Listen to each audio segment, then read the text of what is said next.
So hello friends, welcome back to cleanly.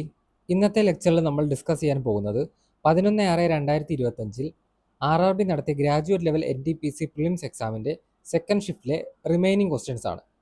വീഡിയോയിലേക്ക് പോകുന്നതിന് മുമ്പ് എല്ലാവരും എൻ്റെ ഈ ചെറിയ ചാനൽ സബ്സ്ക്രൈബ് ചെയ്ത് സപ്പോർട്ട് ചെയ്യൂ. So let's move to the questions. Which seasonal change marks the withdrawal of monsoon in India? ഇന്ത്യയിൽ മൺസൂണിൻ്റെ വിത്ഡ്രോവൽ മാർക്ക് ചെയ്യുന്നത് ഇതിൽ ഏതാണെന്നാണ് ചോദ്യം. Okay, rise in day time temperature, south word shift of ITCZ, one set of monsoon, return of polar jet. ഇത് നമ്മൾ detail ആയിട്ട് നമുക്ക് മൺസൂൺ ഒന്ന് നോക്കാം. മാർച്ച് മെയ് സമയത്തിലാണ് സമ്മർ ഹീറ്റിംഗ് ഉണ്ടാകുന്നത്. ഇതാണ് മൺസൂണിൻ്റെ തുടക്കം എന്ന് പറയുന്നത്. ഈ സമയത്ത് എന്ത് സംഭവിക്കുന്നു വെച്ചാൽ നമ്മുടെ ഇക്വേറ്ററിൽ നിന്ന് സണ്ണ് നേരെ ട്രോപ്പിക് ഓഫ് ക്യാൻസർ നമ്മുടെ ഇന്ത്യൻ സബ് കോണ്ടിലേക്ക് എന്ത് ചെയ്യും, മൂവ് ചെയ്യും, നോർത്തിലേക്ക് മൂവ് ചെയ്യും.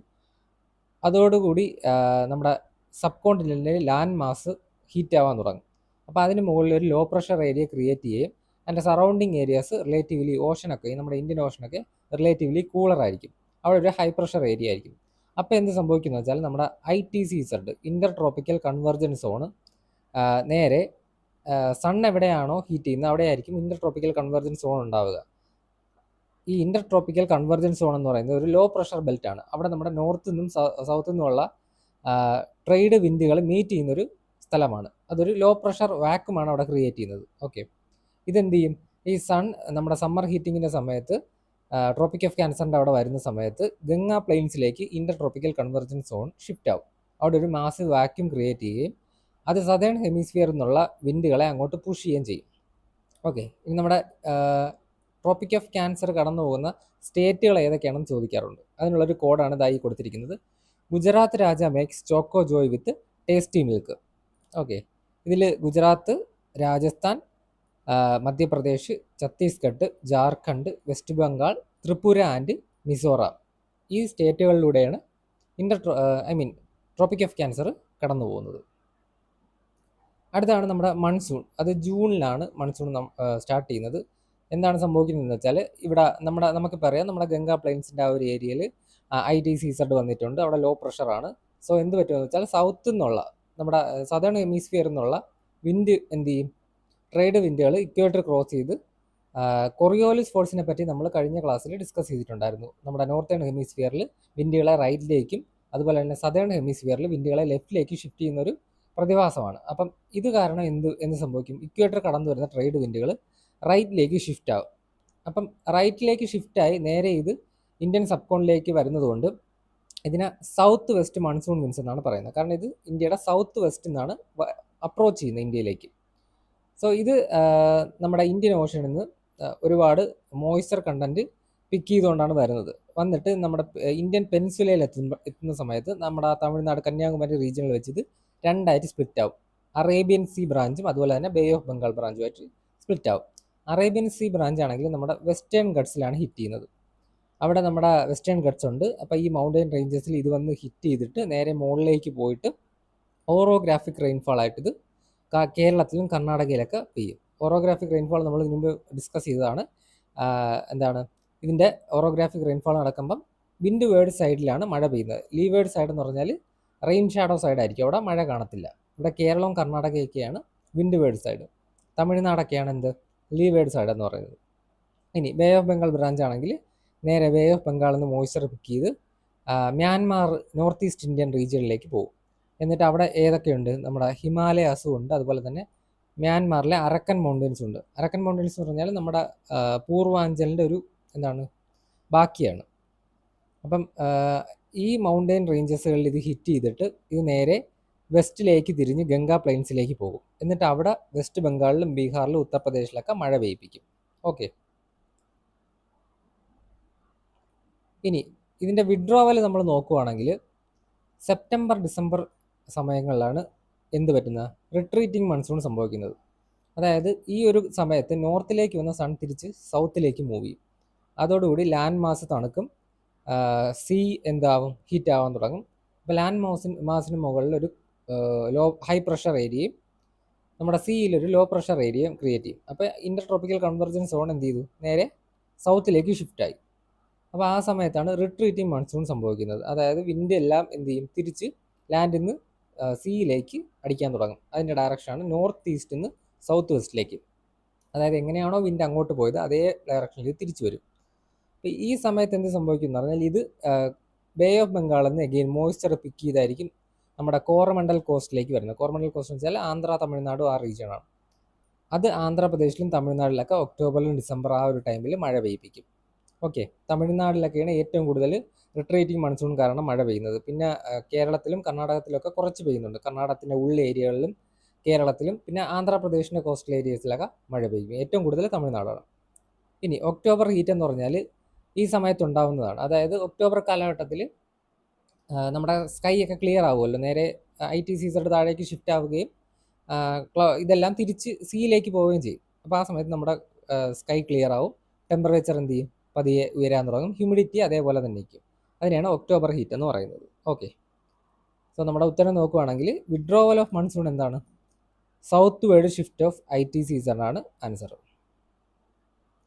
Who was appointed as the new Director General of International Solar Alliance in November 2024? Okay, ISAയുടെ ഡയറക്ടർ ജനറൽ ആയിട്ട് അപ്പോയിന്റ് ചെയ്യപ്പെട്ടത് നവംബർ 2024 ആരാണെന്നാണ് ചോദ്യം. ഇതിൻ്റെ ആൻസർ ആശിഷ് ഖന്നയാണ്. ഓക്കെ, ഇദ്ദേഹം തന്നെയാണ് ഇപ്പോഴും നിലവിലും ഇദ്ദേഹം തന്നെയാണ്, ആശിഷ് ഖന്നയാണ് director general of international solar alliance. International solar alliance എന്ന് പറയുമ്പോൾ നമ്മുടെ ഇന്ത്യയിലാണ് ഇതിൻ്റെ ഹെഡ് ക്വാർട്ടേഴ്സ്. ഓക്കെ, ഹരിയാനയിലെ ഗുരുഗ്രാമിലാണ് ഗുരുഗ്രാമിലാണ് ഇതിൻ്റെ ഹെഡ് ക്വാർട്ടേഴ്സ് എന്ന് പറയുന്നത്. Okay, in February 2025, the Broadcast Services Regulation Bill 2023 was introduced in the Parliament. What is a key provision under this legislation?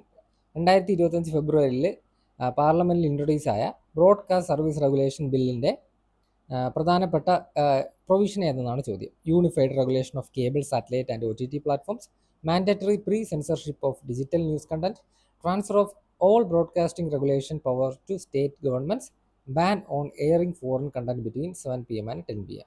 Okay, നമുക്കിതിൻ്റെ ഉത്തരം നോക്കാം. Unified regulation of cable, satellite and OTT platform ആണ് ഇതിൻ്റെ ഉത്തരം. Okay, currently അധികം relevance ഇല്ലാത്തതുകൊണ്ട് അതങ്ങനെ നമുക്ക് ഇമ്പോർട്ടൻ്റ് ആയിട്ട് നോക്കേണ്ടതില്ല. നമുക്ക് ഇപ്പോഴത്തെ കുറച്ച് കറണ്ട് അഫയേഴ്സ് നോക്കാം. ഓക്കെ, ഫൈനാൻസ് ബിൽ 2026 ഫെബ്രുവരിയിൽ ഇൻട്രൊഡ്യൂസ് ആയി. അത് ഉദ്ദേശിക്കുന്നത് പുതിയൊരു ടാക്സ് പ്രപ്പോസലാണ്, പുതിയ രീതിയിലുള്ളൊരു ടാക്സ് ഇംപ്ലിമെൻറ്റേഷനാണ്. 2026-27 ഫിസിക്കൽ ഇയറിന് വേണ്ടിയിട്ടാണ് ഈ ഒരു ഫൈനാൻസ് ബിൽ 2026 ഇൻട്രൊഡ്യൂസ് ചെയ്തിരിക്കുന്നത്. ഇനി സെക്യൂരിറ്റീസ് മാർക്കറ്റ് കോഡ് ബിൽ 2025 ആണെങ്കിൽ ഡിസംബർ 2025 ഇൻട്രൊഡ്യൂസ്ഡ് ആയത്. ഇത് ഉദ്ദേശിക്കുന്നത് വെച്ചാൽ നമ്മുടെ എക്സിസ്റ്റിംഗ് സെക്യൂരിറ്റി ലോകൾ, ഈ ലോകളെ എന്ത് ചെയ്യണം, ഒന്നുകൂടെ മോഡേണൈസ് ചെയ്യണം. അതുപോലെ തന്നെ ഇതെല്ലാം കൂടി ഒന്ന് കൺസോൾഡേറ്റ് ചെയ്യണം, ഒരുമിപ്പിച്ച് ഒരൊറ്റ സിംഗിൾ ഫ്രെയിം വർക്ക് ആക്കുക എന്നുള്ളതാണ് ഇതുകൊണ്ട് ഉദ്ദേശിക്കുന്നത്.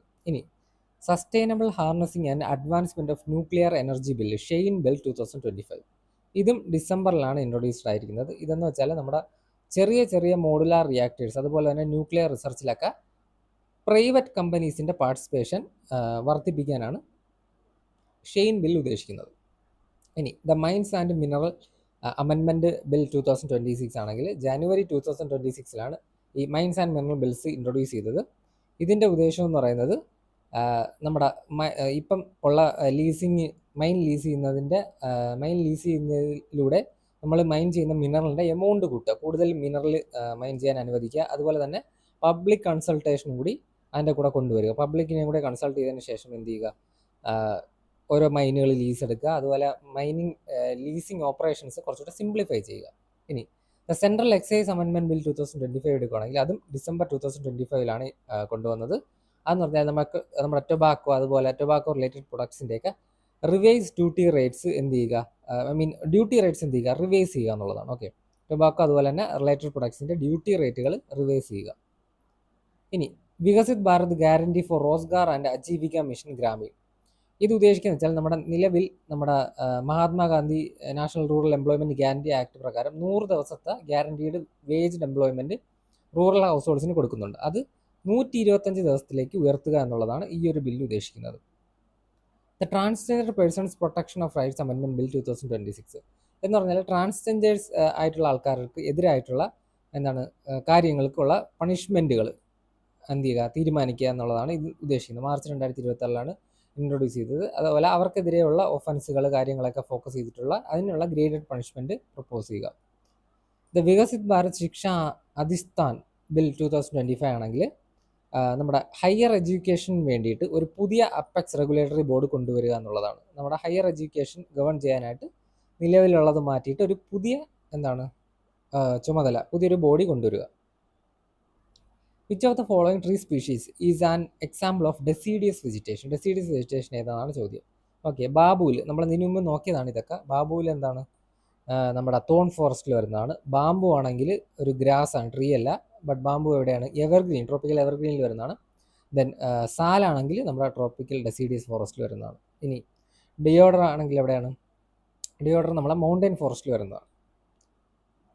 ഓക്കെ, സാലാണ് ഇതിൻ്റെ ഉത്തരം. നമുക്ക് അതൊന്നുകൂടെ ഒന്ന് നോക്കാം. ട്രോപ്പിക്കൽ വെറ്റ് എവർഗ്രീൻ ആണെങ്കിൽ 250 സെൻറ്റിമീറ്ററിന് മുകളിലായിരിക്കും rainfall. Western Ghats, north east India, Andaman Nicobar റീജിയൻസിലാണ്. Mahogany, rosewood, ebony, bamboo, then ചിഞ്ചോണയൊക്കെ വരും. Okay, cinchona. Tropical semi evergreen എടുക്കുകയാണെങ്കിൽ 200-250 ആണ് സെൻറ്റിമീറ്റർ ആണ് ആനുവൽ റെയിൻഫോൾ. ഇത് വെസ്റ്റേൺ കോസ്റ്റ്, ഒഡീഷ, ഈസ്റ്റേൺ ഹിമാലയസിലൊക്കെയാണ് കാണപ്പെടുന്നത്. ദെൻ വൈറ്റ് സെഡാർ, ഹോളോക്ക്, കൈലൊക്കെയാണ് പ്രധാനപ്പെട്ട ട്രീ സ്പീഷീസുകൾ. ട്രോപ്പിക്കൽ മോയ്സ്റ്റ് ഡെസീഡിയസ് ഫോറസ്റ്റ് എടുക്കുകയാണെങ്കിൽ 100 മുതൽ 200 സെൻറ്റിമീറ്റർ ആണ് ആനുവൽ റെയിൻഫാൾ. ഛത്തീസ്ഗഡ്, ഒഡീഷ, ബീഹാർ, ജാർഖണ്ഡ് റീജിയൻസിലാണ് ഈ മഴ പെയ്യുന്നത്, ഈ ഒരു ഫോറസ്റ്റ് കാണപ്പെടുന്നത്. തേക്കാണ് ഡൊമിനൻ്റ് ആയിട്ടുള്ളത്. പിന്നെ സാല്, നമ്മളിപ്പം പറഞ്ഞു, sal, shisham, amla. Tropical dry deciduous forest എടുക്കുകയാണെങ്കിൽ 70-100 സെൻറ്റിമീറ്റർ ആണ് ആനുവൽ റെയിൻഫാൾ. ഉത്തർപ്രദേശിൻ്റെ പ്ലെയിനിൽ, ബീഹാറിൽ, സെൻട്രൽ ഡെക്കാൻ പ്ലാറ്റ്യൂവിലൊക്കെയാണ് ഇത് കാണപ്പെടുന്നത്. തെന്തു, പലാസ, മൽത്താസ്, ബെല്ല്, ഖൈർ, നീം. ട്രോപ്പിക്കൽ തോൺ ഫോറസ്റ്റ് എടുക്കുകയാണെങ്കിൽ 50 സെൻറ്റിമീറ്റർ താഴെ ആയിരിക്കും റെയിൻഫാൾ. രാജസ്ഥാൻ, ഗുജറാത്ത്, പഞ്ചാബ്, ഹരിയാന റീജിയനിലാണ് കാണപ്പെടുന്നത്. അക്കേഷ്യ, ബബൂല്, കെജിരി, കാക്ടസ് ആണ് പ്രധാനപ്പെട്ട ട്രീ സ്പീഷീസുകൾ. മൗണ്ടൻ ഫോറസ്റ്റ് എടുക്കുകയാണെങ്കിൽ റെയിൻഫാൾ അങ്ങനെ കൃത്യമായിട്ട് പറയുന്നില്ല. ഹിമാലയാസ്, നീൽഗ്രീസ്, വിന്ധ്യാസിലൊക്കെയാണ് കാണപ്പെടുന്നത്. Pine, deodar, oak, rhododendron. Littoral and zones എടുക്കുകയാണെങ്കിൽ നമ്മുടെ കോസ്റ്റൽ റീജിയൻസിൽ, അതായത് നമ്മുടെ സുന്ദർബൻ ഏരിയ, മഹാനദി, ഡെൽറ്റകൾ ഫോം ചെയ്യുന്ന ഏരിയകളിലാണ്. ഇവിടുത്തെ ഒരു പ്രധാനപ്പെട്ട 3 ട്രീകളാണ്. സുന്ദരി ഒരു മാംഗ്രൂവ് ട്രീ ആണ്. Then rhizophora and palms. Okay, what was the life expectancy at birth in India as per 2021 world health organisation data? 2021 world health organisation data പ്രകാരം ഇന്ത്യയിലെ ലൈഫ് എക്സ്പെക്ടൻസി അറ്റ് ബർത്ത് എത്രയാണെന്നാണ് ചോദിച്ചിരിക്കുന്നത്. ഇതിൻ്റെ ആൻസർ 67.3 ആണ്. Okay, നമുക്ക് 2000 latest ആയിട്ടുള്ള world health organisation data നോക്കാം. ഈ world health organisation ഈ ഡേറ്റാസ് ഒക്കെ ഉൾപ്പെടുത്തുന്നത് നമ്മുടെ വേൾഡ് ഹെൽത്ത് സ്റ്റാറ്റിസ്റ്റിക് റിപ്പോർട്ടിലാണ്.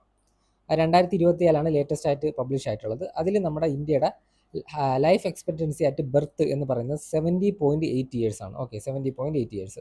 ഫീമെയിൽസ് നോക്കുകയാണെങ്കിൽ 72 ഇയേഴ്സും മെയിൽസിന് 69.6 ഇയേഴ്സും ആണ്. ഇനി ഹെൽത്തി ലൈഫ് എക്സ്പെക്ടൻസി നോക്കുകയാണെങ്കിൽ അത് 58.1 ആണ്. ഓക്കെ, 58.1 ഇയേഴ്സ് ആണ് ഹെൽത്തി ആയിട്ടുള്ള ലൈഫ്. എത്ര നാളെന്ന് വെച്ചാൽ 58.1 ആണ്.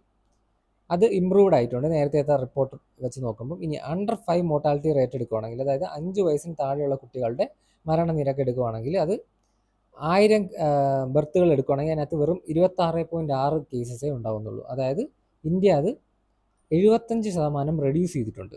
ഇന്ത്യയുടെ റിഡക്ഷൻ എന്ന് പറയുന്നത് നമ്മുടെ ഗ്ലോബൽ ആവറേജിനെക്കാട്ടിയും കൂടുതലാണ്. ഗ്ലോബൽ ആവറേജിൽ വെറും 58% റിഡക്ഷനേ ഉണ്ടായിട്ടുള്ളൂ. പക്ഷേ ഇന്ത്യയിൽ 75% റിഡക്ഷനാണ് ഉണ്ടായിരിക്കുന്നത്. ഇനി മെറ്റേണൽ മോർട്ടാലിറ്റി റേഷ്യോ എടുക്കുകയാണെങ്കിൽ അത് 83% റിഡക്ഷൻ ഇന്ത്യ അച്ചീവ് ചെയ്തിട്ടുണ്ട്. അതായത് പ്രസവ സമയത്തുള്ള അമ്മമാരുടെ മരണമാണ്. ഓക്കെ, 1990 2020 വരുമ്പം അത് 1,00,000 ലൈവ് ബർത്തുകൾ സംഭവിക്കുമ്പോൾ വെറും 97 കേസസേ റിപ്പോർട്ട് ചെയ്യുന്നുള്ളൂ. ഓക്കെ, ഇനി നമ്മുടെ WHO വേൾഡ് ഹെൽത്ത് ഓർഗനൈസേഷൻ എന്ത് ചെയ്തു? നമ്മുടെ ഇന്ത്യയെ 2024 ട്രാക്കോമ എലിമിനേറ്റ് ചെയ്തതായിട്ട് റെക്കഗ്നൈസ് ചെയ്തിട്ടുണ്ട്. ഓക്കെ, ട്രാക്കോമ എന്ന് വെച്ചാൽ കണ്ണിന് വരുന്നൊരു അസുഖമാണ്. അത് എന്ത് ചെയ്തിട്ടുണ്ട്? എലിമിനേറ്റ് ചെയ്തതായിട്ട് 2024 റെക്കഗ്നൈസ് ചെയ്തിട്ടുണ്ട്. ഇനി വേൾഡ് ഹെൽത്ത് ഓർഗനൈസേഷനെ പറ്റി പറയുവാണെങ്കിൽ ഇതിൻ്റെ ഹെഡ് ക്വാർട്ടേഴ്സ് സ്ഥിതി ചെയ്യുന്നത് ജനീവയിലാണ്. Okay, Geneva, Switzerland. Geneva, Switzerland. ഇത് എസ്റ്റാബ്ലിഷ് ആവുന്ന 1948 ഓക്കെ, ഇനി കാലാസർ എന്ന് പറയുന്നത് ലീഷ്മാനിയ എന്ന് പറഞ്ഞൊരു പ്രോട്ടോസവൻ, ഒരു പാരസൈറ്റിക് പ്രോട്ടോസവൻ പടർത്തുന്ന ഒരു അസുഖമാണ് കാലാസർ. അതും ഇന്ത്യ എന്ത് ചെയ്തിട്ടുണ്ട്? ഇന്ത്യയുടെ ടാർഗറ്റ് ആയിരുന്നു 10,000 കേസ് പോപ്പുലേഷൻ എടുക്കുമ്പോൾ അതിനകത്ത് 1 കേസ് എന്ന്, അല്ലെങ്കിൽ 1 കേസിന് ലെസ് ആയിരിക്കണം എന്നുള്ളത്. ആ ഒരു ടാർഗറ്റ് ഇന്ത്യ എന്ത് ചെയ്തു ഒക്ടോബർ 2024 കൂടി അച്ചീവ് ചെയ്തിട്ടുണ്ട്. ഇനി സസ്റ്റൈനബിൾ ഡെവലപ്മെൻറ്റ് ഗോൾ എടുക്കുകയാണെങ്കിൽ സസ്റ്റൈനബിൾ ഡെവലപ്മെൻറ്റ് ഗോളിലെ മൂന്നാമത്തെ ഗോളായിട്ടുള്ള ഗുഡ് ഹെൽത്ത് ആൻഡ് വെൽ ബീയിങ്ങിൽ ഇന്ത്യയുടെ സ്കോർ 74 77 ഉയർത്തിയിട്ടുണ്ട് ഇന്ത്യ. ഓക്കെ, ഈ സസ്റ്റൈനബിൾ ഡെവലപ്മെൻറ്റ് ഗോൾ നമ്മൾ നേരത്തെ ഡിസ്കസ് ചെയ്തതാണ്. അത് ഓരോന്ന് ഏതാണ് ഗോളിൻ്റെ നമ്പർ അനുസരിച്ച് പഠിച്ചു വെക്കണം. ഓക്കെ, 1 പോവർട്ടി, 2 ഹങ്കർ, 3 ഇത് ഗുഡ് ഹെൽത്ത് എന്ന് പറഞ്ഞ് നമ്മൾ ഒരു 17 എണ്ണം ഉണ്ട്, അത് കൃത്യമായി പഠിക്കണം. Swadesh Sevak home is related to which of the following national freedom activity initiatives? Home rule movement, Ghadar movement, non corporation movement, Swadeshi movement. Okay, ഇതിൻ്റെ ഉത്തരം നോക്കുകയാണെങ്കിൽ ഗദ്ദാർ മൂവ്മെൻ്റ് ആണ്. നമുക്ക് ഗദ്ദാർ മൂവ്മെൻറ്റിനെ പറ്റി ഡീറ്റെയിൽ ആയിട്ട് നോക്കാം. ഗദ്ദാർ മൂവ്മെൻറ്റ് എസ്റ്റാബ്ലിഷ് ചെയ്തത് നമ്മുടെ ഗുരൻദിത്ത് കുമാറാണ്. അത് കാനഡയിലെ വാൻകൂവറിലായിരുന്നു അതിൻ്റെ ലൊക്കേഷൻ. 1909-10 കാലഘട്ടത്തിലായിരുന്നു. ഇനി സ്വദേശ് സേവക് ഹോം എന്ന് പറയുന്നത് ഈ ഗദ്ദാർ മൂവ്മെൻറ്റിന് വേണ്ടിയിട്ട് പങ്കെടുത്തിരുന്ന ഇന്ത്യൻ ഇമിഗ്രൻസിൻ്റെ ഒരു ഹോസ്റ്റലായിട്ടാണ്, അല്ലെങ്കിൽ ഒരു ആൻറ്റി കൊളോണിയൽ ആക്ടിവിറ്റീസ് ഓർഗനൈസ് ചെയ്യാനുള്ളൊരു സ്ഥലമായിട്ടാണ് ഈ സ്വദേശ് സേവക് ഹോം യൂസ് ചെയ്തിരുന്നത്. മോസ്റ്റ്ലി പഞ്ചാബീസ് ആയിരുന്നു ഉണ്ടായിരുന്നത്. ഇതെന്ന് പറയുന്നത് നമ്മുടെ ശ്യാംജി കൃഷ്ണവർമ്മ ലണ്ടനിൽ സ്റ്റാർട്ട് ചെയ്ത ഇന്ത്യൻ ഹൗസിനെ മോഡലാക്കിക്കൊണ്ട് ഉണ്ടാക്കിയ ഒരു ഇൻസ്പയർ ആയിക്കൊണ്ട് വന്നൊരു കാര്യമാണ്. ഇനി ഇതിൻ്റെ പ്രൊപ്പഗാൻഡ എങ്ങനെയാണെന്ന് വെച്ചാൽ പഞ്ചാബിയിലെ നമ്മുടെ ഗുർമുഖി സ്ക്രിപ്റ്റിലുള്ള പഞ്ചാബി മന്ത്ലി പത്രങ്ങൾ എന്ത് ചെയ്തു, GD കുമാർ സ്റ്റാർട്ട് ചെയ്തു. സ്വദേശി സേവക് എന്നാണ് ആ പത്രത്തിൻ്റെ പേര്. അതുപോലെ തന്നെ വാൻകൂവറിന്ന് ഈ ഒരു ആൻറ്റി കൊളോണിയൽ ആക്ടിവിറ്റീസ് കാരണം ഇവരെ എന്ത് ചെയ്യുന്നുണ്ട്, പുറത്താക്കുന്നുണ്ട്. ആ സമയത്ത് GD കുമാറും തരക്നാഥ് ദാസും കൂടെ ചേർന്ന് യുണൈറ്റഡ് ഇന്ത്യ ഹൗസ് നമ്മുടെ സിയാറ്റലിൽ 1910 സെറ്റപ്പ് ചെയ്യുന്നുണ്ട്. ഇതാണ് പിന്നീട് എന്തായി മാറുന്നത്, 1913 ഗദ്ദാർ പാർട്ടിയായിട്ട് മാറുന്നത്. ഓക്കെ, ഇനി നമുക്കിതൊക്കെ ഒന്ന് ഡീറ്റെയിൽ ആയിട്ട് നോക്കാം. അതായത് നമ്മുടെ സ്വദേശി മൂവ്മെൻറ്റ് എന്താണെന്ന് നോക്കാം. സ്വദേശി മൂവ്മെൻറ്റ് എന്ന് പറഞ്ഞാൽ 1905 സ്റ്റാർട്ട് ചെയ്തൊരു മൂവ്മെൻ്റ് ആണ്. എന്ന് പറഞ്ഞാൽ നമ്മുടെ കഴ്സൺ ബംഗാൾ പാർട്ടീഷൻ 1905 നടത്തുന്നുണ്ട്. അതാണ് ഇതിൻ്റെ പ്രധാനപ്പെട്ട കാരണം എന്ന് പറയുന്നത്, നമ്മുടെ സ്വദേശി മൂവ്മെൻറ്റ് സ്റ്റാർട്ട് ചെയ്യാനുള്ള കാരണം. ഓക്കെ, ഇതിലെന്തൊക്കെയാണ് നമ്മുടെ ആൾക്കാർ ചെയ്തതെന്ന് വെച്ചാൽ INC ആണ് ഇത് സ്റ്റാർട്ട് ചെയ്യുന്നത്. മോഡറേറ്റ്സ് ആണ് ഇത് സ്റ്റാർട്ട് ചെയ്യുന്നത്. പിന്നീട് ഇത് എക്സ്ട്രീമിസ്റ്റിലേക്ക് പോകുന്നുണ്ട്. ഓക്കെ, നമ്മുടെ ഇവിടെ ഉണ്ടായിരുന്ന ഫോറിൻ ഗുഡ്സുകൾ ബോയ്ക്കോട്ട് ചെയ്തു ഇന്ത്യക്കാർ. അതുപോലെ തന്നെ സ്വദേശിയായിട്ടുള്ള നമ്മളെ ഇന്ത്യക്കാർ തന്നെ പ്രൊഡ്യൂസ് ചെയ്യുന്ന കാര്യങ്ങളെ പ്രൊമോട്ട് ചെയ്തു. അതിപ്പോൾ ഖാദി എന്ന് പറയുന്നത് ഖാദി നമ്മളെ സ്വദേശിയായിട്ടുള്ള വസ്ത്രമാണ്, അത് പ്രൊമോട്ട് ചെയ്തു. അതുപോലെ തന്നെ ഫോറിൻ ക്ലോത്തുകൾ, ഫോറിൻ ടൈറ്റിലുകൾ, ഓണറുകൾ, പിന്നെ കോഴ്സും സ്കൂൾസും ഒക്കെ എന്ത് ചെയ്തു, ഇന്ത്യക്കാർ ബോയ്ക്കോട്ട് ചെയ്തു. ഇനി കോളേജൊക്കെ എന്ത് ചെയ്തു, ബോയ്ക്കോട്ട് ചെയ്ത സമയത്ത് രവീന്ദ്രനാഥ് ടാഗോറും അരബിന്ദോ ഘോഷും കൂടെ ചേർന്ന് സെറ്റപ്പ് ചെയ്തതാണ് നാഷണൽ സ്കൂൾസും ബംഗാൾ നാഷണൽ കോളേജ് എന്നൊക്കെ പറയുന്നത്. ഓക്കെ, ഇവിടുത്തെ കുട്ടികൾക്ക് പഠിക്കാൻ വേണ്ടിയിട്ട്. പിന്നെ അതുപോലെ തന്നെ മോഡറേറ്റ്സിൽ തുടങ്ങിയിട്ട് പിന്നീട് ഇത് എക്സ്ട്രീമിസ്റ്റിൻ്റെ കയ്യിൽ, അതായത് നമ്മുടെ ലാലാ ലജ്പത് റോയ് പഞ്ചാബിൽ, അതുപോലെ ബാലഗംഗാധര തിലക് മഹാരാഷ്ട്രയിൽ, ദെൻ ബിപിൻ ചന്ദ്രപാൽ ബംഗാളിൽ ഈ മൂവ്മെൻറ്റ് എന്ത് ചെയ്തു, ഈ സ്വദേശി മൂവ്മെൻറ്റ് അവർ കണ്ടിന്യൂ ചെയ്തു. ദെൻ ഇതിൻ്റെ പേരിലൊക്കെയാണ്, അതായത് മോഡറേറ്റ്സിനും എക്സ്ട്രീമിസ്റ്റിനും 2 ഐഡിയാസ് ഒക്കെ ആയതുകൊണ്ടാണ് സൂറത്തിലെ സെഷനിൽ വെച്ചിട്ട് എന്ത് ചെയ്യുന്നത്, 1907 സൂറത്ത് സ്പ്ലിറ്റ് സംഭവിക്കുന്നത്. ഓക്കെ, എന്നിട്ട് എന്ത് പറ്റിയെന്ന് വെച്ചാൽ 1911 ബ്രിട്ടീഷുകാർ എന്ത് ചെയ്തു, ഈ പാർട്ടീഷൻ ഓഫ് ബംഗാൾ അങ്ങ് അസാധുവാക്കി. അങ്ങനെയാണ് ഈ മൂവ്മെൻറ്റ് സ്റ്റോപ്പ് ആവുന്നത്. അതാണ് സ്വദേശി മൂവ്മെൻറ്റ്. ഇനി അടുത്ത നോക്കുകയാണെങ്കിൽ 1916 home rule movement. Home rule movement എന്ന് പറഞ്ഞാൽ 1916 1918 ഇടയിലൊക്കെയാണ് സംഭവിക്കുന്നത്. ഇതിൻ്റെ ഉദ്ദേശം എന്ന് പറഞ്ഞത് സെൽഫ് ഗവൺമെൻറ്, അതായത് നമ്മളുടെ തന്നെ സ്വന്തമായിട്ടുള്ള ഒരു ഗവൺമെൻറ് ബ്രിട്ടീഷ് ക്രൗണിൻ്റെ അണ്ടറിൽ കൊണ്ടുവരാൻ വേണ്ടിയിട്ടുള്ളൊരു മൂവ്മെൻ്റ് ആയിരുന്നു. ഇത് ബാലഗംഗാധര തിലകും ആനി ബെസൻറ്റും കൂടെയാണ് ഇത് ലോഞ്ച് ചെയ്തത്. ബാലഗംഗാധര തിലക് ലോഞ്ച് ചെയ്യുന്നത് കർണാടകയിലെ ബെൽഗാമിലാണ് 1916 ഏപ്രിലിൽ. അതുപോലെ ആനി ബെസൻറ്റ് 1916 തന്നെ സെപ്റ്റംബറിൽ നമ്മുടെ മദ്രാസിൽ ഇത് ലോഞ്ച് ചെയ്യുന്നുണ്ട്. ബാലഗംഗാധര തിലക് കവർ ചെയ്തതെന്ന് പറയുന്നത് പ്രധാനമായിട്ടും മഹാരാഷ്ട്രയിലും കർണാടകയിലും ഒക്കെയാണ്. മഹാരാഷ്ട്രയിലെ ബോംബെ സിറ്റി ഒഴികെ ബാക്കിയുള്ള സ്ഥലങ്ങളൊക്കെയാണ് കവർ ചെയ്തിരുന്നത്. എന്നാൽ ആനി ബെസൻ്റ് ആണെങ്കിൽ ആ ബോംബെ സിറ്റിയും പിന്നെ ബാക്കിയുള്ള ഇന്ത്യയുടെ ഭാഗങ്ങളൊക്കെയാണ് കവർ ചെയ്തിരുന്നത്. അപ്പോൾ ഇതിന് വേണ്ടിയിട്ട് ഈ ഒരു മൂവ്മെൻറ്റ് നടക്കുന്ന സമയത്താണ് ബാലഗംഗാധര തിലക് മറാത്തയും കേസരിയൊക്കെ പബ്ലിഷ് ചെയ്യുന്നത്. മറാത്ത എന്ന് പറയുന്നത് എന്താണ്, ഇംഗ്ലീഷ് ലാംഗ്വേജിലുള്ള ഒരു ന്യൂസ് പേപ്പറും, അതുപോലെ കേസരി എന്ന് പറയുന്നത് മറാത്തി ലാംഗ്വേജിലുള്ള ഒരു ന്യൂസ് പേപ്പറാണ്. ഇത് രണ്ടും ബാലഗംഗാധര തിലകിൻ്റെ ന്യൂസ് പേപ്പേഴ്സാണ്. അതുപോലെ തന്നെ ആനി ബെസൻറ്റ് 2 ന്യൂസ് പേപ്പർ കൊണ്ടുവരുന്നുണ്ട്, ന്യൂ ഇന്ത്യയും കോമൺവെയിലും. ഓക്കെ, ഇനി അടുത്തൊരു മൂവ്മെൻറ്റ് നമ്മൾ നോക്കുകയാണെങ്കിൽ non corporation movement. Non corporation movement എന്ന് പറയുന്നത് 1920 ലോഞ്ച് ചെയ്തൊരു മൂവ്മെൻ്റ് ആണ്. അത് നമ്മുടെ മഹാത്മാഗാന്ധി ലീഡ് ചെയ്യുന്ന ആദ്യത്തെ ഏറ്റവും മാസ് മൂവ്മെൻ്റ് ഉള്ളൊരു മൂവ്മെൻ്റ് ആണ് ഈ നോൺ കോപ്പറേഷൻ മൂവ്മെൻ്റ് എന്ന് പറയുന്നത്. ഇത് സ്റ്റാർട്ട് ചെയ്യുന്നത് നമ്മുടെ 1920 നാഗ്പൂർ സെഷനിൽ, INCയുടെ നാഗ്പൂർ സെഷനിലാണ് ഇത് അനൗൺസ് ചെയ്യുന്നത്. ഇതിൻ്റെ പ്രധാനപ്പെട്ട കാരണമായെന്ന് പറയുന്നത് റൗലറ്റ് ആക്ട്. പ്രധാനമായിട്ട് നോക്കുകയാണെങ്കിൽ 1919 റൗലറ്റ് ആക്ട് അഥവാ ബ്ലാക്ക് ആക്ട് എന്നൊക്കെ നമ്മളതിനെ വിളിക്കും. ഓക്കെ, അതാണ് ഇതിൻ്റെ പ്രധാനമായിട്ട് ഉണ്ടായിരുന്നൊരു റീസൺ. പിന്നെ ഉണ്ടായിരുന്നത് Jallian Walabagh massacre. 1919 April 13 Jallian Walabagh massacre അമൃത്സറിൽ നടന്ന കുറേ ആൾക്കാർ അന്ന് മരിക്കുകയുണ്ടായി. അതാണ് മറ്റൊരു പ്രധാനപ്പെട്ട റീസൺ. പിന്നെ ഖിലാഫത്ത് മൂവ്മെൻറ്റും ഉണ്ട്. അതായത് നമ്മുടെ തുർക്കിയിലെ ഖലീഫ, വേൾഡ് വാർ സമയത്ത് തുർക്കിയിലെ ഖലീഫ എന്ത് ചെയ്തു, അവർക്ക് തുർക്കിയിലെ ഖലീഫയ്ക്ക് എന്ത് പറ്റി, അവരുടെ ത്രോൺ നഷ്ടമായി. അപ്പോൾ അതിനെതിരെ മുസ്ലിം സ്റ്റാർട്ട് ചെയ്തൊരു മൂവ്മെൻ്റ് ആണ്. ഇന്ത്യയിൽ അത് ലീഡ് ചെയ്തിരുന്ന മുഹമ്മദ് അലിയും ഷൗക്കത്ത് അലിയും അതുപോലെ തന്നെ അബുൽ കലാം ആസാദ് ഒക്കെയാണ്. അപ്പം ഇതിൻ്റെയും കൂടെ റീസൺ ഉണ്ടായിരുന്നു ഈ ഒരു മൂവ്മെൻറ്റ്, ഈ ഒരു നോൺ കോർപ്പറേഷൻ മൂവ്മെൻറ്റ് സ്റ്റാർട്ട് ചെയ്യാൻ. ഓക്കെ, ഈ നോൺ കോർപ്പറേഷൻ മൂവ്മെൻറ്റ് എൻഡ് ആവുന്നതെന്ന് പറഞ്ഞാൽ 1922 ചൗരി ചൗര ഇൻസിഡൻറ്റ്. നമ്മുടെ പോലീസ് സ്റ്റേഷൻ ഇവിടുത്തെ ആൾക്കാർ എന്ത് ചെയ്തു, ബ്രിട്ടീഷ് പോലീസ് സ്റ്റേഷൻ കത്തിക്കുകയുണ്ടായി. അങ്ങനെ 22 പോലീസുകാർ മരിച്ചു. അതോടുകൂടി മഹാത്മാഗാന്ധി എന്ത് ചെയ്തു, ഈ നോൺ കോർപ്പറേഷൻ മൂവ്മെൻറ്റ് അങ്ങ് നിർത്തി. ഓക്കെ, അത്രയാണ് അതിനകത്ത് പറയാനുള്ളത്. ഇനി അടുത്തൊരു ക്വസ്റ്റ്യൻ നോക്കാം.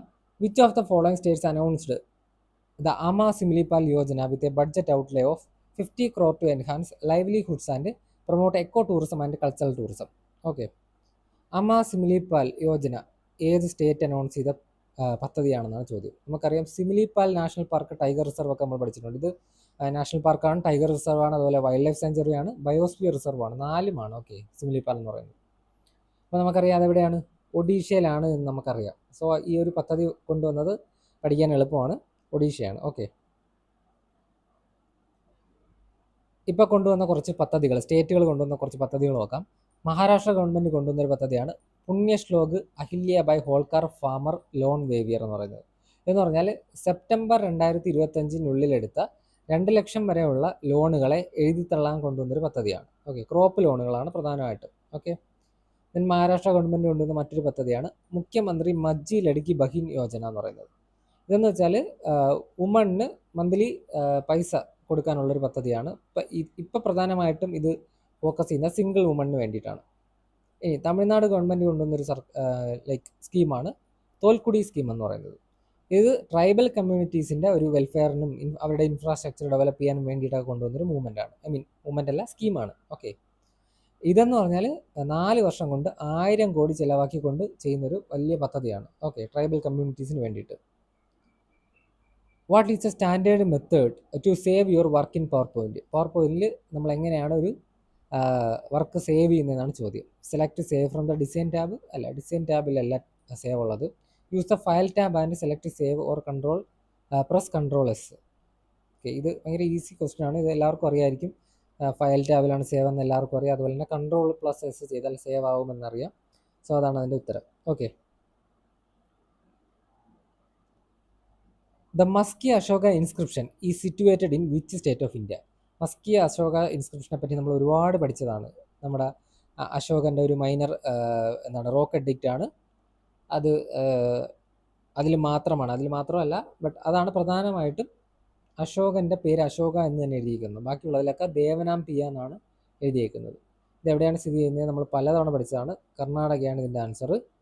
നമുക്കൊന്നുകൂടെ ഒന്ന് നോക്കാം.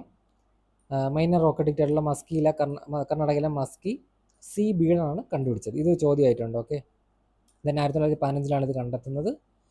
ഇതിലാണ് ദേവനാംപിയ എന്നതിന് പകരം അശോക എന്ന് മെൻഷൻ ചെയ്തേക്കുന്നത്. അതുപോലെ തന്നെ നിട്ടൂർ, ഗുജ്ജാർ, ബ്രഹ്മഗിരി ഈ 3 സ്ഥലങ്ങളിലും അശോക എന്ന പേര് കൊടുത്തിട്ടുണ്ട്. ഇനി ഡൽഹിയിലെ തോപ്രയും മീററ്റും കൊണ്ടുവന്ന നമ്മുടെ ഫെറോസ് ഷാ തുഗ്ലക് കൊണ്ടുവന്ന മേജർ പില്ലർ എഡിക്റ്റ് ഉണ്ട്. അത് കണ്ടെത്തുന്നത് ജെയിംസ് പ്രിൻസപ്പാണ്. ജെയിംസ് പ്രിൻസപ്പ് തന്നെയാണ് ഇതൊക്കെ ഡിസഫർ ചെയ്യുന്നത്. ഓക്കെ, 1837 ഇത് ഫൗണ്ട് ചെയ്യുന്നത്. ഇനി നേപ്പാളിലെ റുമിൻഡയിൽ കണ്ടെത്തിയ ഒരു മൈനർ പില്ലർ എഡിക്റ്റ് കണ്ടെത്തുന്നത് അലോയിസ് ആൻഡോർ ഫുറർ ആണ് 1896. ഇതെന്ന് പറയുന്നത് ബുദ്ധൻ്റെ ജന്മസ്ഥലമായ ലുംബിനി അശോക വിസിറ്റ് ചെയ്തു എന്നുള്ളതിനുള്ളൊരു തെളിവാണ്. അതോടൊപ്പം തന്നെ ഈ ഒരു പില്ലറിൽ വില്ലേജിലുള്ള ടാക്സ് റിഡക്ഷനെ പറ്റിയൊക്കെ മെൻഷൻ ചെയ്തിട്ടുണ്ട്. ഇനി കർണാടകയിലെ സനാട്ടി ഒരു മേജർ റോക്ക് എഡിക്റ്റ് ആണ്. ആർക്കിയോളജിക്കൽ സർവേ ഓഫ് ഇന്ത്യ ആണ് ഫൗണ്ട് ചെയ്യുന്നത് 1989. ഇവിടെ 14 റോക്ക് എഡിക്റ്റുകളുണ്ട്. അത് മാത്രമല്ല അശോകൻ്റെ ഒരു സ്കൾപ്റ്റഡ് പോർട്രേറ്റും ഈ സനാട്ടിയിലുണ്ട്. ഇനി ബീഹാറിലെ രത്തൻപൂർവേല ഒരു മൈനർ റോക്ക് എഡിക്റ്റ് എടുക്കുകയാണെങ്കിൽ ലേറ്റസ്റ്റ് ആയിട്ട് ഫൗണ്ട് ചെയ്ത അശോകാസ് റോക്ക് എഡിക്റ്റ് ആണ്. അത് കണ്ടെത്തുന്ന ജ്ഞാനപ്രവാഹ ഇൻസ്റ്റിറ്റ്യൂഷനാണ്. ഇതിൻ്റെ മറ്റൊരു പേരാണ് ബസഹ മൈനർ റോക്ക് എഡിക്റ്റ് എന്ന് പറയുന്നത്. ഇത് പഠിച്ചു വെച്ചോണം. ഇനി ഇത് ഫൗണ്ട് ചെയ്ത് എവിടെയാണ്? കൈമൂർ ഹിൽസിലാണ്. ഓക്കെ, കേവ്സ്, കൈമൂർ ഹിൽസിലുള്ള കേവിലാണ് ഇത് ഫൗണ്ട് ചെയ്യുന്നത്. ഇനി ഗുജറാത്തിലെ ഗിർനാറിലെ ഒരു മേജർ റോക്ക് എഡിക്റ്റ് എടുക്കുകയാണെങ്കിൽ കണ്ടെത്തുന്നത് ജെയിംസ് ടോഡാണ്. 1822 കണ്ടെത്തുന്നത്. ഇവിടെ ഒരൊറ്റ റോക്കിൽ തന്നെ 14 എഡിക്റ്റ് ഉണ്ടായിരുന്നു. ഓക്കെ, അതോടൊപ്പം തന്നെ രുദ്രനാമൻ ഫസ്റ്റ്, നമ്മുടെ ഷഗ റൂളർ ആയിട്ടുണ്ടായിരുന്ന രുദ്രനാമൻ ഫസ്റ്റിൻ്റെ സ്കന്ദഗുപ്തയുടെയൊക്കെ ഇൻസ്ക്രിപ്ഷൻ ഇതിൽ കണ്ടെത്തിയിട്ടുണ്ട്. ഇനി രാജസ്ഥാനിലെ ബൈറാത്ത് അല്ലെങ്കിൽ ബബ്രു എടുക്കുകയാണെങ്കിൽ അതൊരു മൈനർ റോക്ക് എഡിക്റ്റ് ആണ്. ക്യാപ്റ്റൻ ബർട്ടാണ് കണ്ടെത്തിയത് 1837. 1837 നമ്മൾ ഇവിടെ പഠിച്ചിട്ടുണ്ടായിരുന്നു. ഡൽഹി, തോപ്ര, മീററ്റ് 1837. അതേപോലെ തന്നെ 1837 മറ്റൊരിതാണ് നമ്മുടെ ബൈറാത്ത് ബബ്രു. ഇതിൽ അശോകൻ്റെ ബുദ്ധിസത്തിലേക്കുള്ള വിശ്വാസത്തെ സൂചിപ്പിക്കുന്ന കുറേ കാര്യങ്ങൾ കിട്ടിയിട്ടുണ്ട്. അതായത് 3 ജുവൽസിൽ അശോക വിശ്വസിച്ചിരുന്നു. ബുദ്ധ, ധമ്മ, സംഘ. അത് ഇതിനകത്ത് നിന്ന് ഡെസിഫർ ചെയ്തെടുത്തിട്ടുണ്ട്. ദെൻ അഫ്ഗാനിസ്ഥാനിലെ കാണ്ടഹാറിലെ എഡിക്റ്റ് ബൈലിംഗ്വൽ എഡിക്റ്റ് ആയിരുന്നു. അതായത് 2 ലാംഗ്വേജോടെ ഉപയോഗിച്ചിട്ടുണ്ടായിരുന്നു, ഗ്രീക്കും അറാമിക്കും. ഓക്കെ, അതിൻ്റെ അർത്ഥം എന്ന് പറഞ്ഞാൽ ഗ്രീക്ക് സ്പീക്കിംഗ് പോപ്പുലേഷനിലേക്കും എന്ത് ചെയ്തിട്ടുണ്ടായിരുന്നു? അശോകയുടെ ധമ്മ എത്തിയിട്ടുണ്ടായിരുന്നു എന്നുള്ളതാണ്. ഇത് ഫൗണ്ട് ചെയ്യുന്നത് ഇറ്റാലിയൻ ആർക്കിയോളജിക്കൽ മിഷനാണ് 1958.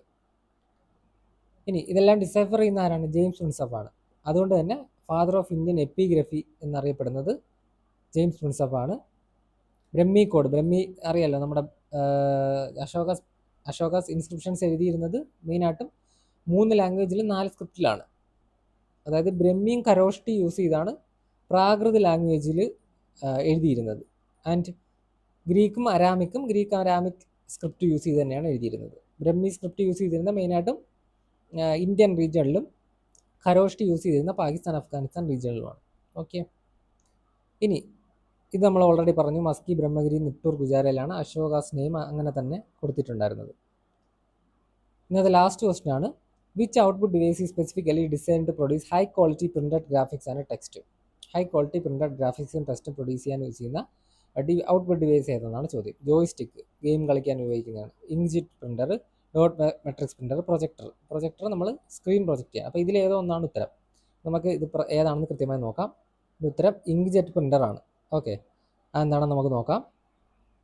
പ്രധാനപ്പെട്ട കുറച്ച് പ്രിൻ്ററുകൾ നോക്കുകയാണെങ്കിൽ ഡോട്ട് മെട്രിക്സ് പ്രിൻ്റർ ഇതൊരു ഇമ്പാക്റ്റ് പ്രിൻ്ററാണ്. അതായത് നമ്മുടെ പേപ്പർ വെക്കുന്നതിൻ്റെ മുന്നിലായിട്ടൊരു ഇങ്ക് റിബൺ കാണും. ഇതിൽ ക്യാരക്ടർ വന്ന് സ്ട്രൈക്ക് ചെയ്യുമ്പോഴാണ് പേപ്പറിൽ ഇത് ഫോം ആവുന്നത്. അതുകൊണ്ട് ഇത് ഇമ്പാക്റ്റിലൂടെയാണ് പ്രിൻ്റ് ചെയ്യുന്നത്.